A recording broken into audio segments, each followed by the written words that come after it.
Жылдық әлі şu 2000-жылдан бері эле şu үй-жайга арыз таштайм. Нурланбек Акматов 20 жылдан бери жер тилке ала албай келет. Жек берилишин күтүп, ушул күнгө чейин үй бүлөсү менен ижарада турат. Ар жылы айыл өкмөткө арыз менен кайрылат, бирок жыйынтык болбоптур. Жер сатып алууга даремети жетпейт. Ижарада турган үй 4 бөлмөлүү, анында 2 бөлмөсүндө башка үй бүлө жашайт. Анысына деле кайыл, бирок 6 баласынын алды бой жетип, той мааракелер жакындап калды.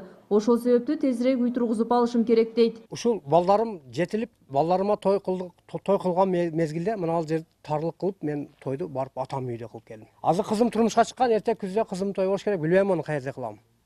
Bir aka-pakam үйдө жана өкмөттүн конторага барып кылып берем. Суу башы айыл өкмөтүндө мынтип жер тилке ала албай жүргөндөрдүн саны 1000ден ашат. Кезекте тургандардын алды 17 жылдан бери күтүп жүрүшөт. Ошонун айынан бир үйдө 4-5тен үй бүлө жашоого аргасыз болуп келишүүдө. Жерге муктаждар айыл өкмөттөн чек берүүнү тездетүү талабын койгондон башка аргалары жок. 4 семья бир үйдө жашайбыз, да бир балам уже окуп бүтүп келип атат. Ол үйлөнсө мен какка жашайм, мен билбейм.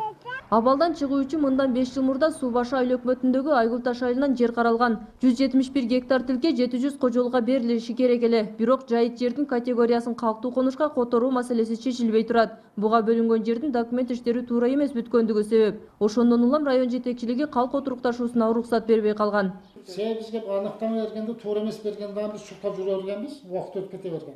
Алдын алган аныктамабызды 1 ай мурда туура эмес деп берди. Ар бир жер отдельно өзүнчө аныктама менен keçиш керек. Трансформацияланууга тийиш болгон 171 гектар аянт жайыт жана үлүш жерлерден турат. Ар бири өз-өзүнчө аныкталып чыгыш керек эле. Кайра тактап документ иши оңдолгончо жогорку кеңеште жайыт жерлер элге берилбей турсун деген мораторий жарыялаган. Ошонун негизинде өткөн жылдан бери трансформациялоого уруксат берилбей турат. Жайыттан район мурда кылчу эле.